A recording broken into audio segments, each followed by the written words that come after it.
오늘 말씀은 제사장의 거룩함에 대한 말씀입니다. 제사장은 특별한 지도자죠. 이스라엘 백성을 그 마음으로 또 하나님께 인도하는 역할을 맡은 자입니다. 아론의 자손들이 그 제사장의 역할을 감당했고요. 그래서 아론의 자손들은 제사장을 하기 위해서 구별되고, 또 오늘 본문에 보면 흠이 있는 자는 못한다, 제사장의 직임을 감당하지 못한다라는 말이 참 많이 나오는데요. 흠이 없어야 했습니다. 제사장의 거룩함이 흠 없는 모습으로 나타나는 것이죠. 그런데 본문에 나오는 흠이라는 것이 대부분 다 신체적 부족함을 의미합니다. 지금으로 말하면 장애인들이죠. 그래서 우리가 좀 바로 알아야 하는데, 여기에 나오는 흠이 없는 자는 완전하신 그리스도를 상징합니다. 그리고 지금 이 구약 시대처럼 짐승 제사가 있거나 그렇지는 않죠. 그래서 여기에 나오는 흠은 완전하신 예수님을 상징하는 것이고요. 그래서 현대에 있어서 이 자구적으로 문자적으로 그대로 적용하지는 않죠. 더 중요한 것은 그리스도를 닮아가는 삶의 모습으로서의 제사장의 직임을 감당하는 것입니다. 인격의 성숙으로 이해하면 더 좋습니다. 이 말씀의 1차적 적용은 지도자죠. 그래서 지도자는 깨끗해야 합니다. 인격적으로 흠이 없는 모습으로 나아가야죠.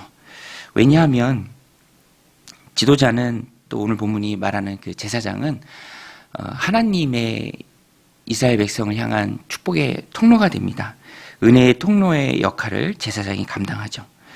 하나님 사랑과 은혜, 또 용서와 긍휼이 제사장을 통해서, 또 현대의 지도자를 통해서 하나님의 백성들에게로, 성도들에게로 흘러가야 합니다.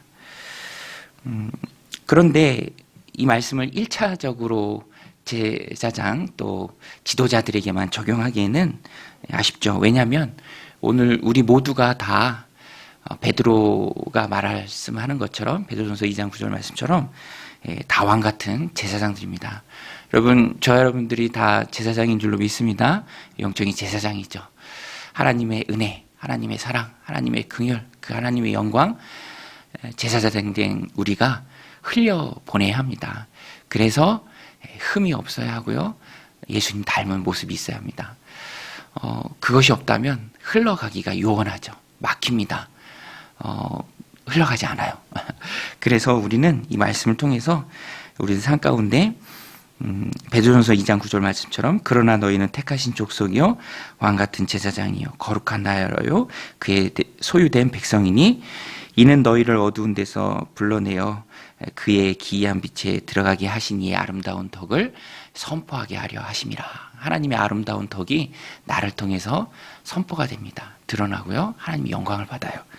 내가 제사장 같은 영적인 통로의 역할을 세상에서 그래서 감당해야 하고요, 하나님께서는 나를 통해 그 하나님의 영광이 선포되기를 원하십니다. 그것이 우리를 불러내신 하나님의 목적이죠. 그러면 우리는 어떻게 하나님의 영광을 거룩한 왕 같은 제사장 된 우리가 흘려보낼 수 있습니까? 오늘 본문에 말씀이 나오는데요, 흠 있는 자라는 말씀이 계속해서 나오죠. 그래서 이 말씀 우리들 신앙 인격, 또 내 성품, 내 모습에 적용할 때 흠을 제거해야 합니다. 흠을 제거하라. 오늘 말씀의 적용이에요. 흠을 제거하라.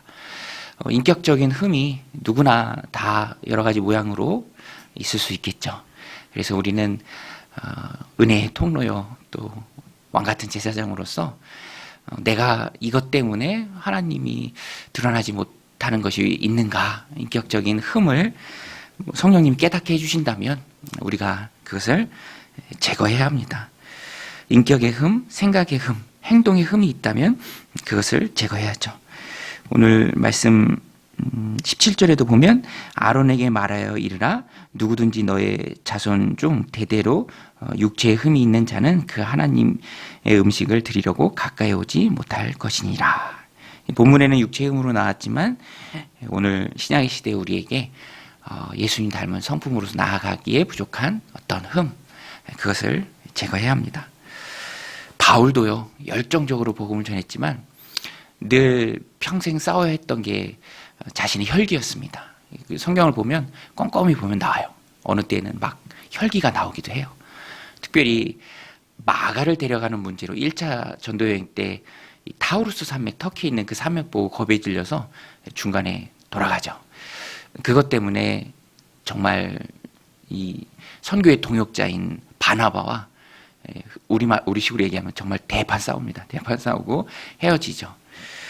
그런데 그런 혈기 있는 바울도요, 나중에는 예수님을 많이 닮아가요. 그리고 늘 고백하죠. 내가 아직 예수님 닮은 거 아니다. 더 닮아가야 한다.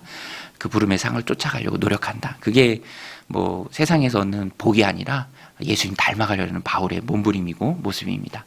흠을 제거하는 것이죠. 그래서 나중에는 디모데후서 같은데 이제 마지막으로 쓴 서신에 보면은 마가와를 다 품어줍니다. 그리고 디모데에게 부탁을 해요. 대마만 지금 나와 있는데 네가 올 때 마가를 꼭 데려와라. 저가 내 일에 참 유익하다. 그렇게 흠을 제거하면서 점점 더 하나님 나라 갈 때쯤에는 예수님을 많이 닮아가는 모습이 있다라는 것입니다. 오늘 우리도 생각의 흠, 행동의 흠, 마음의 흠, 인격의 흠을 제거하면서 예수님을 닮아가야 합니다. 지도자이든 성도든 막론하고 우리가 하나님 주신 인생을 살아가면서 하나님 우리 부여해 주신 가장 큰 목표는 예수님 닮는 것이죠. 예수님 닮은 것입니다. 그래야 나를 통해서 우리를 어두운 데서 불러내어 기이한 빛에 들어가게 하신 그 하나님의 아름다운 덕이 선포되는 것입니다. 가장 큰 칭찬은 나를 통해 사람들이 예수님을 보는 거죠. 나는 당신을 보면서 예수님을 봅니다. 성도로서 그거와 같은 칭찬이 없다라는 것입니다.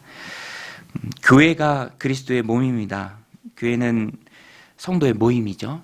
한 번도 성경에서 교회가 건물을 지칭한 적은 없습니다. 우리가 바로 교회죠. 저와 여러분들이 오늘도 교회로서 이 땅을 살아갑니다. 그리스도의 몸이 교회라는 것은 교회가 보이지 않는 예수님을 세상에 보인다라는 거예요. 가장 큰 영광이고 축복이고 또 우리의 사명이죠. 나를 통해 예수님을 세상에 보이는 것.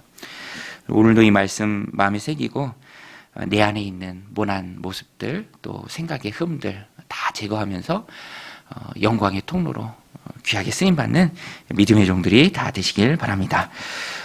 오늘 말씀 22장 1절로 9절에서는 역시 제사장의 모습을 우리에게 교훈하는데요.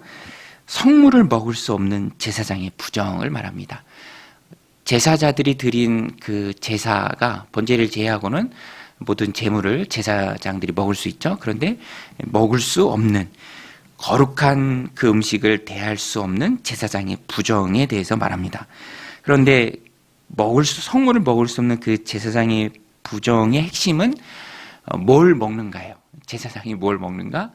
성물이 아니라 일상적으로 살아갈 때 뭘 먹는가? 또 무엇을 접촉하는가입니다. 이게 참 영적으로 제사장 된 우리에게 주는 영적인 의미가 참 커요. 우리가 거룩한 하나님의 왕 같은 제사장들인데 일상의 거룩이 있어야죠. 어디를 가는가? 무엇을 접촉하는가? 또 무엇을 먹는가? 이것이 정작 중요한 성물을 대할 수 있는가 대할 수 없는가의 기준이 됩니다. 그래서 일상적으로 하나님 주신 삶을 살아갈 때 그 일상에서 만나는 접촉들 또 대하는 음식들 그것에부터 거룩해야 정작 중요한 하나님의 음식을 먹을 수 있고 정작 중요한 하나님의 일을 할 수 있다라는 겁니다. 오늘 말씀 6절에도 보면 22장 6절에 보면 곧 이런 것에 접촉된 자는 저녁까지 부정하리니 그의 몸을 물로 씻지 않으면 그 성물을 먹지 못할지며. 일상에서 뭔가 잘못된 것을 접촉했을 때 부정한 것을 접촉했을 때 그것이 오늘 본문에 나오기로는 무슨 벌레나 또 어떤 병이나 그런 것을 말합니다. 또 8절에도 보면 시체나 찢겨 죽은 짐승을 먹음으로 자기를 더럽히지 말라. 나는 여호와이니라. 아무 데나 가서 아무 것이나 접촉하고 아무 것이나 먹는 것이 제사장의 삶에 합당하지 못하다는 것입니다. 성경에서도 분명히 교훈하죠. 모든 것이 가나 모든 것이 덕을 세우는 것이 아니다. 여러분 오늘 어디 가서 뭘 접촉하든 무엇을 하든 다 할 수 있습니다. 그런데 그것이 다 덕을 세우는 것이 아니에요. 세상에 비춰질 때 선한 영향력을 끼치지 못합니다. 우리는 선택이 아니라 결정된 거예요. 좋든 싫든 원하든 원치 않든 우리는 작은 예수로 살아갑니다. 나를 통해서 세상 사람들이 하나님을 봐요. 어떻게 볼 것이냐를 우리가 중요하게 받은 귀한 사명이죠. 모든 것이 가하나 모든 것이 선한 것이 아니다. 선한 영향력을 끼쳐야겠죠. 혹 나 때문에 누군가 초신자가 이제 제가 어느 책을 보니까 미국의 이민교회인데 목사님하고 대화하는데 어떤 집사님이 그렇게 대화하시더래요. 저는 목사님 저는 당구장에 가지 않습니다. 아니 뭐 당구가 스포츠인데 왜 당구장에 가지 않습니까? 그 주가 휴스턴인데 휴스턴 당구장은 술도 같이 팔거든요. 우리 교회 초신자들이 많은데 제가 교회에 중요한 직분을 맡았는데 혹 당구장에 나오는 모습을 보면서 초신자가 오해한다면 또 그래서 실족한다면 그러면 어떡합니까? 그 대화를 통해서 목사님이 참 신실하신 분이다라는 것을 깨달았다 이렇게 글로 써놨는데요. 그리스도의 삶이 참 그래야 하지 않을까라는 것을 오늘 본문을 통해서 우리가 또 한번 도전을 받습니다. 레위기의 핵심이 그래서 중요하죠. 너희가 왕같은 제사장이다. 말로만 제사장이 아니라 삶으로 드러나는 제사장이죠. 나를 통해 단 한 영혼이라도 하나님의 영광을 보고 돌아오고 그것이 성도의 가장 큰 기쁨이죠. 그래서 절제가 힘든 게 아니라 그것은 축복입니다. 하나님 나라를 확장하는 또 하나님의 동역자가 되는 너무너무 귀한 축복이죠. 그래서 레위기는 항상 우리에게 거룩한 삶, 너를 불러낸 너의 하나님 여호와니라 라는 것을 우리에게 계속해서 말해주고 있는 것입니다. 모든 것이 가하나 모든 것이 덕을 세우는 것이 아닙니다.